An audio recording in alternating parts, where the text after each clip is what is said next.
So, I don't remember exactly, well, I don't know exactly what our text is, but I know it's about the Sabbath. So we're in Exodus 31, and we'll just do 12 to 18, because I don't think I want to dive into the golden calf, as half of a part of a message. So let's just see what we got here.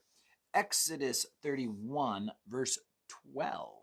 It says, "And the Lord spoke to Moses, saying, Speak to the children of Israel, saying, Surely my Sabbaths you shall keep, for it is a sign between me and you throughout your generations, that you may know that I am the Lord who sanctifies you."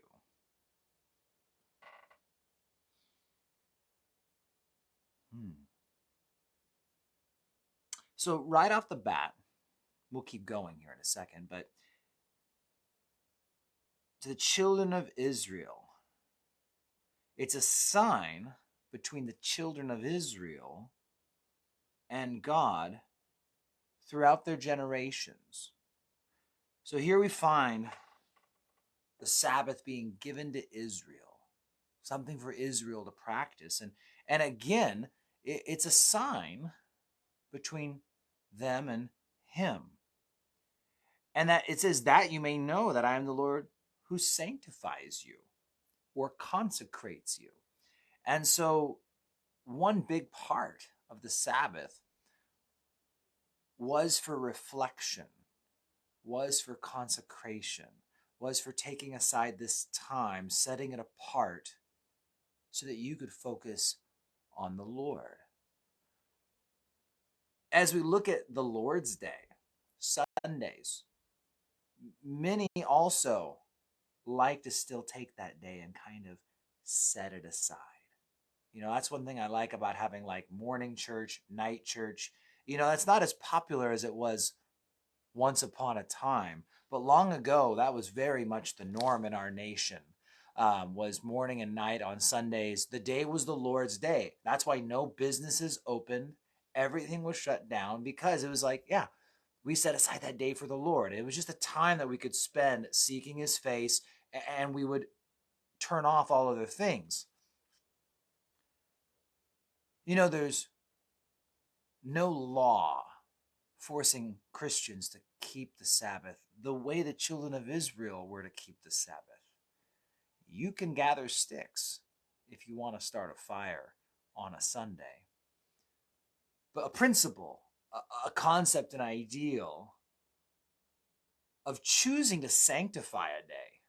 There's more text I need to be reading here, right? I need to keep moving along here. I don't want to stop just on verse 13, but the concept of just, we want to make this day a special day unto the Lord. And quite often, Sunday is just treated as another day of the weekend. If we're going to make weekend plans and they happen to just blow on through into Sunday, well, it's the weekend. Birthday parties, Sunday's a convenient day. Everyone's got Sunday afternoon off. Have a birthday party. And I just want to say that I do respect and appreciate those people who have that mentality. Sorry, we won't be making it to the party because it's on Sunday. And this is the day that we're going to be worshiping the Lord together, and we're going to be going to church together, and we're going to be, where we really reverence and put God in his house and the gathering of the saints and making that a priority in our lives.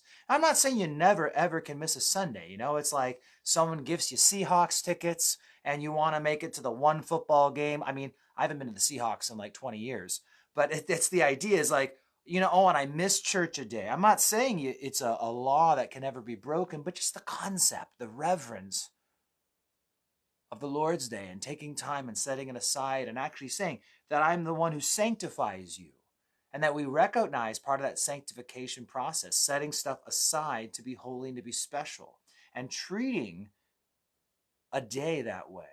It's good for us. That's all it is. It's good. It says, "You shall keep the Sabbath, therefore, for it is holy to you. Everyone who profanes it shall surely be put to death. For whoever does any work on it, that person shall be cut off from among his people." Mentioned a few messages ago how cut off from among his people was synonymous with the death penalty. Work shall be done for 6 days, but the seventh day is a Sabbath of rest, holy to the Lord. Whoever does any work on the Sabbath day, he shall surely be put to death.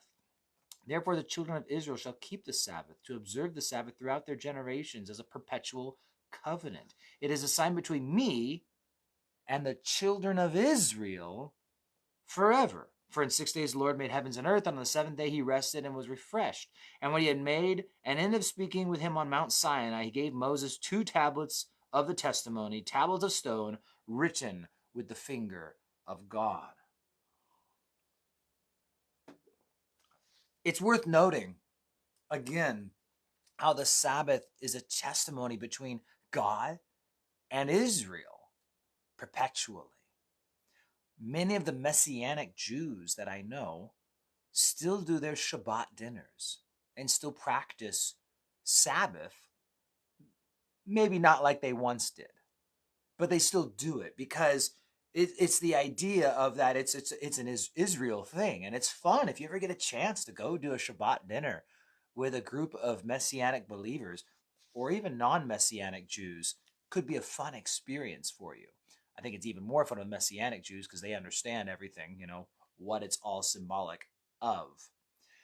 But it's also a good reminder that nowhere in the New Testament are we actually commanded to keep Sabbath. And again, let's contrast this to what I was talking about earlier. Earlier, I'm talking about reverencing the Lord's Day, Sundays. And as we see the practice in the early church, we see the mentions in the book of Acts, we see elsewhere the first day of the week, when the believers began to gather. You see reference in 1 Corinthians 14 on the day where you all come together versus the gatherings at other times, that they'd gather throughout the week, but typically on the first day of the week, they would gather at whoever had the biggest house, whoever had the biggest place to host people. I love it, that the early church was all house churches, and that's true. And usually those house churches were wealthy individuals who had these little open courtyard areas that could seat 150 to 200 people. Don't forget that on the day of Pentecost, here we have 120 people gathered in this upper room of a house. So they were house churches. Their house church was just bigger than my church. But the point is, again, so here we have reverencing a day. You making a decision. This is your decision that you can make on your own after you've prayerfully considered, we're just going to sanctify this day in our home. As for me and my house, we're going to decline invitations to things that aren't like life-changing, very unique, special. If my son made it to the state championships in some high school athletics, I might miss a Sunday. And I'm the pastor, and that's still fine. But I'm not going to skip Sunday after Sunday after Sunday to go do regular basketball tournaments. I'm not trying to pick on one sport or one person or anything either, but you see, I need to make that decision that, no, as for me and my house, we decided that this is a day we're going to sanctify to the Lord. On the flip side, the Sabbath will always be the Sabbath. The Lord's Day is the Lord's Day. They're 2 different days. The Sabbath was something between the children of Israel and God. Israel and God, Israel and God. It says it multiple times in this text we just read. And what you'll note about it is that in the 10 Commandments, right, this is the one commandment you don't see taught by Jesus. You don't see practice in the book of Acts. You don't see taught by the apostles in the epistles. All the other 10 commandments get covered. And this is a good thing that you all ought to be able to answer. Okay, this is important. This is something that, as a Christian, I think Christians stumble on this, and you need to be able to answer this question. Why do we keep 9 of the 10 commandments and not the one? Seventh-day Adventists I've had ask me that question not too long ago. And here's your answer. We don't keep any of the 10 commandments. We keep the law of Christ and the teachings of Jesus and the apostles in the New Testament. And it just so happens 9 of those are also found on the 10 commandments. And I know if you've been with me as our church went through Galatians and elsewhere, you should have this drilled into your mind, but it's a good reminder to answer people because it's kind of mind-blowing. Sometimes you say, well, I don't keep the 10 Commandments. I keep the law of Christ. I keep the teachings of the New Testament. And just because there's an overlap is what it is. There's an overlap in the laws doesn't mean you're keeping the old. You grew up in Mexico. You moved to America. No murdering in Mexico, against the law. No murdering in America, also against the law. Does that mean you're still bound to Mexican law? No, it doesn't. But there's an overlap where our nations share many laws. Same with Canada and almost I think every civilized nation has a no murder policy. But that doesn't mean you're under the old law. No, there's just some overlap there. And so, yes, I'll say it once more. It is a sign, verse 17, between me and the children of Israel forever. Because in 6 days the Lord made the heavens and the earth, on the seventh day he rested and was refreshed. So, there you go. I would encourage you.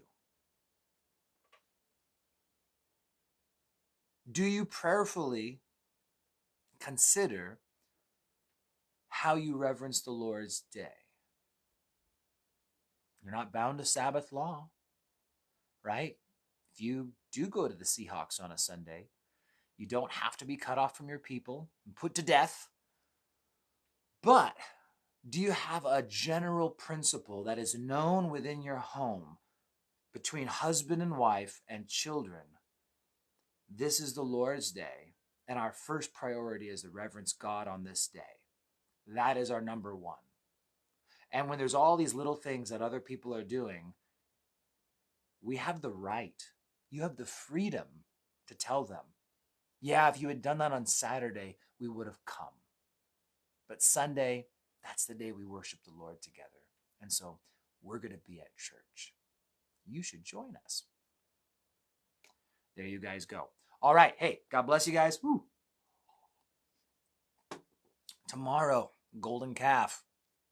It's a funny story. You know the one where it's like, I just stuck in this gold and poof, out came this calf. Ah, Aaron, what a big kidder that guy was. All right. You know what it's like having brothers, right? All right. You guys take care. Have an amazing day. And I will see you guys bright and early tomorrow. See you then.